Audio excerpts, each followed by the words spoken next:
Hello, j'espère que vous allez bien. On va se retrouver aujourd'hui avec ma petite voix éraillée pour vous présenter mes dernières acquisitions. Alors si vous me voyez avec les yeux brillants et la peau toute rouge, c'est parce que je viens sûrement d'avoir une canne de tout et que j'ai coupé ça au montage évidemment. On adore être malade. En tout cas, j'espère que ça va pas vous gêner trop sur le son. Et on va commencer tout de suite parce que un book haul, ça dure toujours longtemps. Je vais commencer par vous présenter deux graphiques, un tome 1 et un tome 2, qui ont été vraiment de très très bonnes lectures, donc déjà lues, donc ça rentre pas dans la palle. Ouf. Vraiment, très très belle découverte et je pense que ça va immédiatement rentrer dans mes surprises de l'année. Donc il s'agit de Arcana. Arcana, c'est de Serena Blasco. C'est elle qui fait à la fois les dessins, le scénario, donc tout le travail relatif à la bande dessinée.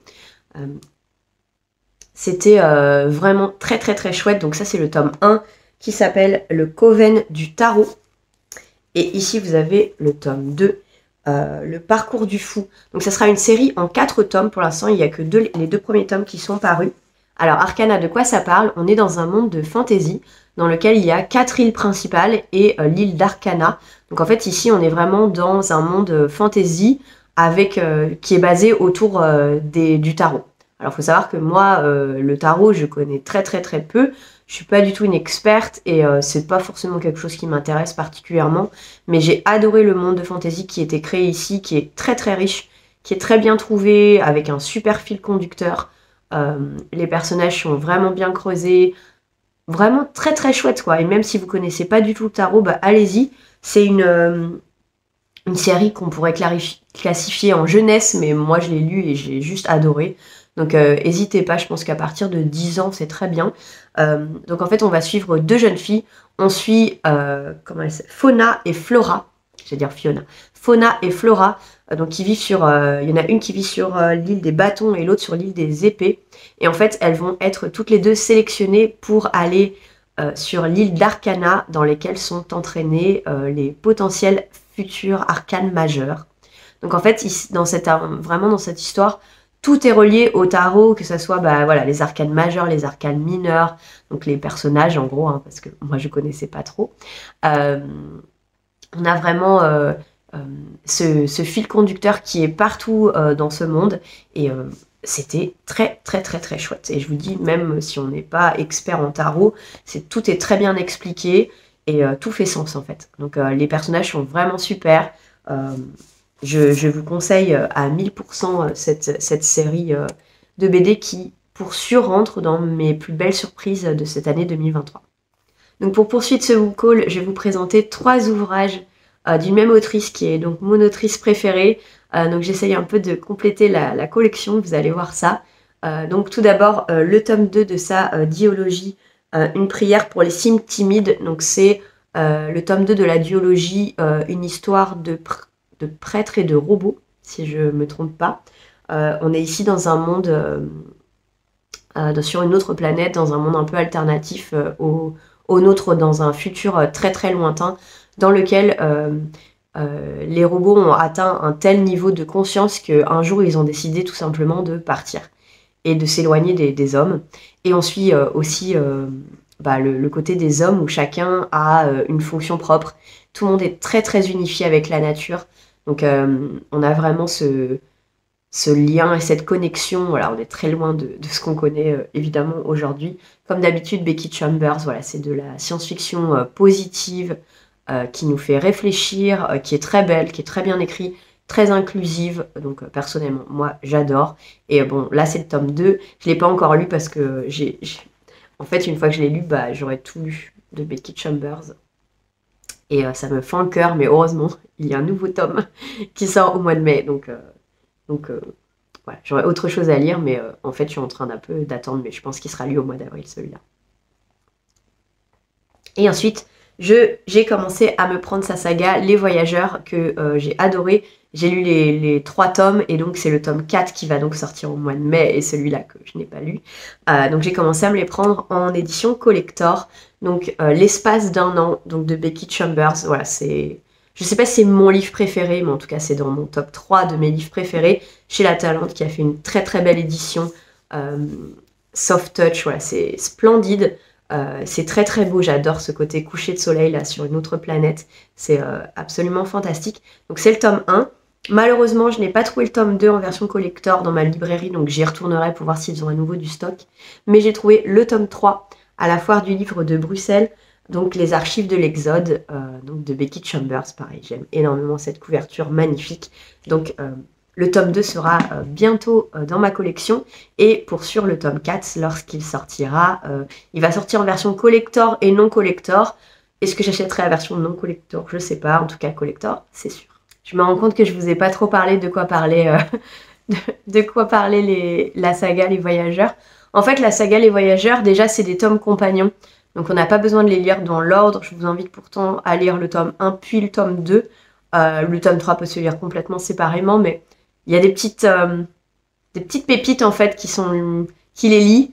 Donc, c'est pas grave si vous les lisez pas dans l'ordre, mais vous pouvez rater quelques éléments de l'intrigue. En fait, dans la saga Les Voyageurs, on suit tout simplement l'évolution de la galaxie. Donc avec la planète Terre qui est morte. Donc tout le monde est parti, il y a eu un exode. Entre-temps, la race humaine a rencontré bien d'autres races, d'autres planètes. Il est rentré, on va dire, dans la galaxie.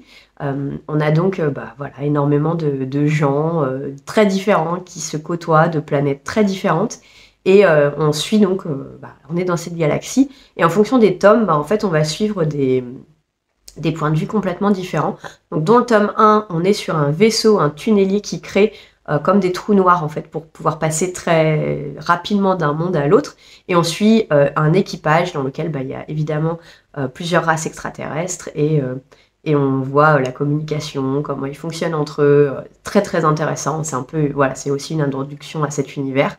Dans le tome 2, on va suivre une intelligence artificielle qui a pris possession d'un corps. Et donc, comment elle, je dis elle parce que c'est un personnage féminin, comment cette IA va essayer d'appréhender son corps et en même temps le fait que c'est une IA, sa différence sur une planète, donc vraiment très intéressant. Le tome 3, lui, on est plutôt avec des survivants donc de la planète Terre, mais alors il y a des générations, qui se sont établis dans des énormes vaisseaux, donc ils ne sont pas sur une planète. Et donc on suit quelqu'un qui a les archives donc, de cet exode. Et on suit différents personnages. Voilà. Donc c'est à chaque fois, en fait, si vous voulez, on suit un morceau du puzzle et on comprend en fait comment cette galaxie fonctionne. C'est absolument formidable. Et j'ai vraiment, vraiment hâte du tome 4 qui sort donc au mois de mai. Je vous mettrai la couverture ici. Et voilà, je suis très, très excitée. Je vous mettrai également la date de sortie juste en dessous parce que je ne m'en souviens pas de tête. Donc, Becky Chambers, si honnêtement vous n'avez pas encore essayé, n'hésitez pas à commencer par son one-shot Apprendre si par bonheur. Parce que si celui-là, ça vous plaît, le reste vous plaira. Et puis ça vous engage pas dans une saga. Si jamais Apprendre si par bonheur, c'est moins votre truc, alors c'est peut-être pas trop pour vous. Mais voilà, c'est vraiment de la science-fiction. C'est tellement douce, positive, qui donne de l'espoir en fait. Et franchement, dans le monde qu'on est aujourd'hui, entre les bouleversements économiques, écologiques et sociaux, un petit peu de bouffée d'air frais, ça fait du bien. Donc après, c'est cette grosse ellipse sur Becky Chambers. J'ai craqué pour le très très beau Notre part de nuit. C'est de Mariana Enriquez qui est sorti en poche chez Point. Pour être honnête, celui-là, j'attendais vraiment sa sortie poche pour me le procurer. Alors déjà, la beauté de la couverture. Et il me faisait vraiment de l'œil. J'ai entendu énormément de coups de cœur. En tout cas, ce que j'ai entendu, c'est qu'on ne pouvait pas rester indifférent face à cette lecture. Et en général, quand c'est ça, soit je déteste et j'abandonne au bout de 30 pages, soit j'adore. Donc j'espère que dans ce cas-là, j'adorerai. Je vais juste vous lire un petit peu le verso pour faire un résumé parce que je ne suis pas capable de vous le résumer vraiment ce livre. Donc un père et son fils traversent l'Argentine par la route. Comme en fuite. Où vont-ils? À qui cherchent-ils à échapper? Le petit garçon s'appelle Gaspard. Sa mère a disparu dans des circonstances étranges, comme son père. Gaspard a hérité d'un terrible don. Il est destiné à devenir médium pour le compte d'une mystérieuse société secrète qui entre en contact avec les ténèbres pour percer les mystères de la vie éternelle. Je vais m'arrêter là. Donc si je comprends bien, on est vraiment dans une histoire filiale avec cet enfant qui est apparemment médium et qui a donc, je pense, des visions ou des connexions. Euh, Il y a une histoire de secte ou de société secrète. Ouais, en tout cas, ça me fait trop envie. Si vous l'avez lu, n'hésitez pas à me dire en commentaire, mais il me fait trop envie. Le seul truc qui m'inquiète, c'est évidemment le nombre de pages, hein, parce que, comme d'habitude, Madame achète des pavés, 740 pages, voilà, on y croit. Mais ouais, j'espère que j'arriverai à le sortir cette année, celui-là, parce que il a l'air vraiment, vraiment chouette.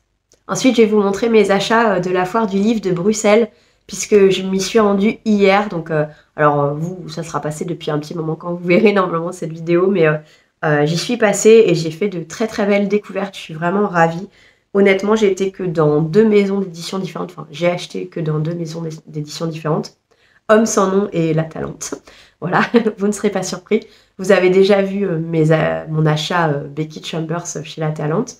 Mais j'ai fait voilà, d'autres petits achats. Donc, chez La Talente, je me suis aussi procuré Faune de Christiane Vanney. Alors celui-là, je ne le connaissais pas du tout, mais la personne de la maison d'édition me l'a très très bien vendu. Et je dois vous avouer que j'ai commencé à le lire pendant que je faisais la queue pour avoir une gaufre à la foire de Bruxelles, parce que c'était blindé, mais vraiment blindé. Donc j'ai fait à peu près 15 minutes la queue pour avoir une gaufre. Mais bon, elle était bonne. Donc j'ai commencé à le lire, c'est un tout petit livre de 120 pages. Et excellente surprise. Je suis assez surprise de la note très faible qu'il a sur Livre Addict, qui est à genre 14, ce qui n'est pas une très bonne note sur Livre Addict, pour être honnête. Moi, j'ai beaucoup aimé. Donc Faune, en fait, c'est une ambiance. En fait, c'est ça. Je pense que ça plaît pas à tout le monde parce que c'est une ambiance. On est dans un monde très contemporain, mais on va aller vers la peau post-apo. Et en fait, on va suivre comme des petites nouvelles de quelques pages, d'une dizaine de pages, quinzaine de pages, où certains personnages reviennent, d'autres, parfois, c'est des personnages différents. Et un peu, en fait, on va suivre l'évolution. On est au Québec, dans une petite ville. Et on suit, en fait, l'évolution à travers d'abord l'excès d'eau, une inondation. On est vraiment dans la moiteur, les marécages. On sent la putréfaction. Enfin, c'est très, très bien décrit. Moi, ça m'a fait penser un peu à Blackwater, la manière dont c'était compté, parce que Blackwater, il y a aussi cette ambiance un peu moite, vous savez. Un peu, on a l'impression d'être dans un bain de vapeur, c'est glauque, c'est de l'ambiance en fait. Et ici, c'est pareil. Donc pour moi, il y a eu la même vibe. Donc n'hésitez pas si vous avez aimé Blackwater. C'est un peu chelou, quoi. Il n'y a pas d'autre mot, c'est un peu chelou. Et donc on suit différents personnages. Et donc, de l'inondation à certains survivants, à des études scientifiques, à une épidémie, des parasites, voilà. Et c'était beau. C'était très très bien écrit, c'était magnifique. C'était surprenant. En tout cas, la plume m'a beaucoup plu. Donc, Christiane Vanney, je vais la suivre. C'est une autrice canadienne qui a eu beaucoup de prix. Ouais, elle a reçu plusieurs prix au Québec. Et c'est un premier roman. Franchement, ça annonce que du bon. Donc voilà, il est tout petit. Donc si ça vous donne envie, n'hésitez pas, parce que moi j'ai trouvé que c'était une très bonne lecture. J'ai mis 16. Voilà, pour être transparente, ça m'a pas transcendé, mais j'ai vraiment beaucoup aimé. Et ça faisait longtemps que j'avais pas lu un roman où je m'étais vraiment immergée dans une ambiance, vous savez. Et là, c'est vraiment le cas. Ensuite, chez La Talente, le dernier ouvrage que je me suis procuré, il s'agit de Lavinia, de Ursula K. Le Guin, qui n'est pas encore sorti. Donc il l'avait en avant-première sur le stand, et du coup j'ai eu la chance de le prendre. Il m'a fait le pitch et j'ai eu vraiment très très envie. D'ailleurs, merci à ce monsieur de la maison d'édition, j'ai trouvé ça vraiment très très bien. Et en fait ici on va suivre une réécriture de la fin de l'Énéide, qui apparemment n'a jamais été écrite. Alors pour être honnête, l'Énéide je connais très peu. L'Iliade, l'Odyssée je connais un peu plus, mais l'Énéide vraiment très très peu. Et ici apparemment on va suivre la femme de Énée, qui est quasi jamais mentionnée dans l'Énéide, donc Lavinia. Et donc on est dans une réécriture de son histoire, voilà. Je connais très peu l'histoire, donc je vais découvrir. Voilà. Je ne vais pas faire semblant de connaître par cœur Énée et Lavinia, je ne connais absolument pas. Donc j'ai hâte. Après, j'ai beaucoup aimé Madeleine Miller, Circé, voilà, le chant d'Achille, voilà, tout ce qui est réécriture de la mythologie grecque. Je trouve ça absolument passionnant, donc j'espère que Lavinia me plaira tout autant. Ursula Le Guin, évidemment, elle est très connue dans tout ce qui est science-fiction.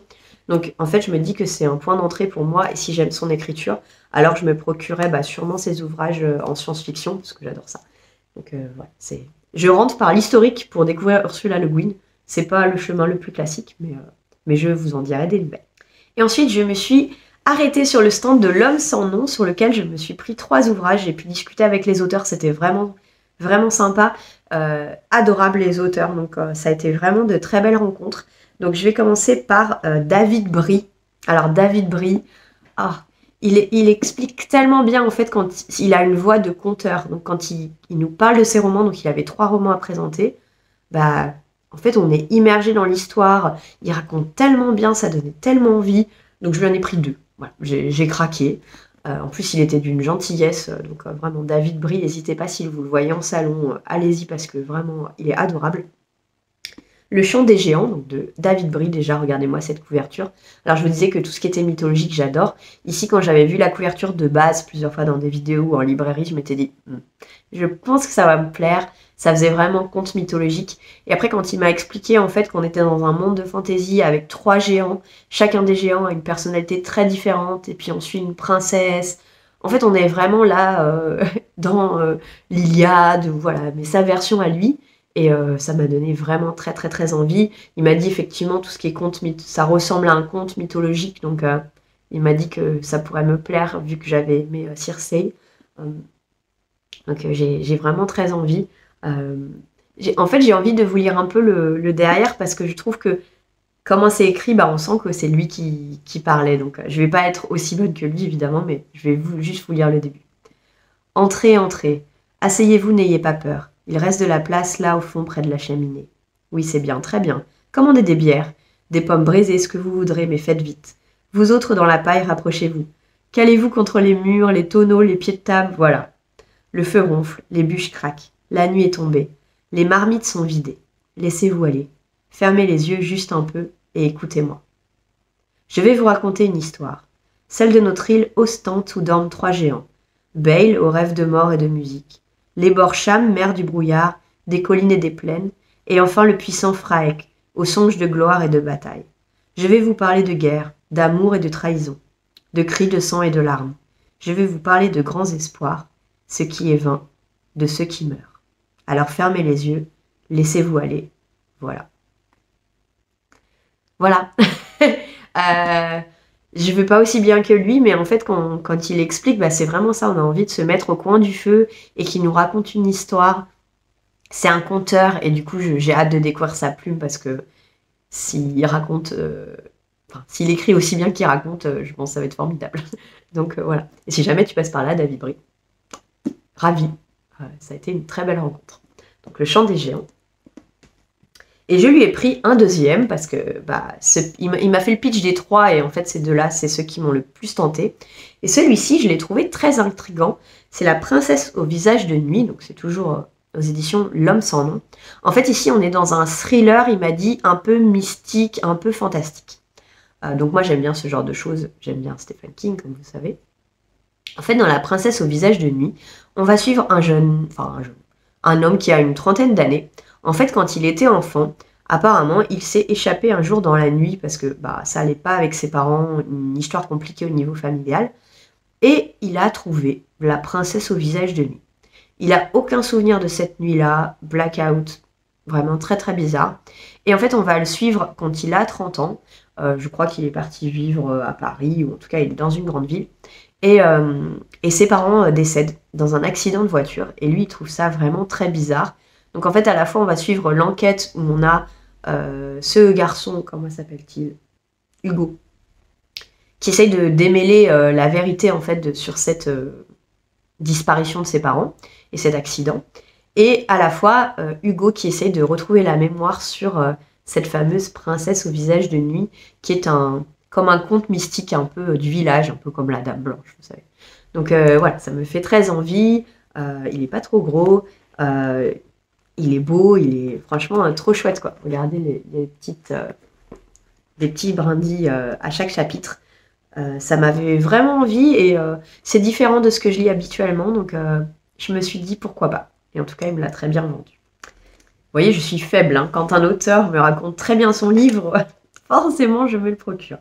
Et enfin, j'ai été voir Adrien Mongold je lui ai pris Seconde Humanité. Alors j'ai hésité parce qu'il y avait plusieurs livres qui me tentaient de lui. Il a écrit un autre ouvrage dans le même univers qui est plus récent, mais j'ai voulu commencer par Seconde Humanité. En fait, de Seconde Humanité, on est post-apo, donc il y a déjà eu, on va dire, une catastrophe. Et on suit les survivants. Et en fait, vous voyez, il y a une partie noire ici. Et à ce que j'ai compris, le personnage principal va trouver un livre qui parle, entre guillemets, de l'apocalypse. Et c'est ce livre qu'on voit ici en noir. Donc on va avoir un mix entre le futur et puis ce qui a pu se passer pour que le monde change complètement avec le livre dans le livre. Donc j'aime beaucoup quand il y a un livre dans un livre déjà. C'est un principe narratif que j'aime énormément. Et, euh, et la couverture était trop belle, on est d'accord. Voilà. J'avais déjà entendu parler lors d'une édition du Plib d'il y a quelques années. Excusez-moi, j'ai les yeux qui piquent un petit peu. Ouais, ça a l'air chouette. Voilà. Donc je suis ravie d'avoir fait toutes ces belles trouvailles. Donc que du neuf, hein, je suis contre mes résolutions clairement parce que je voulais plus d'occasions. Bah là, il n'y a que du neuf. Mais je suis vraiment contente de tous les achats que j'ai pu faire. Donc j'espère que ça peut vous inspirer. Si vous les avez lus, n'hésitez pas à me dire, comme ça je les prioriserai. Et puis on se dit à une prochaine. Allez, bye!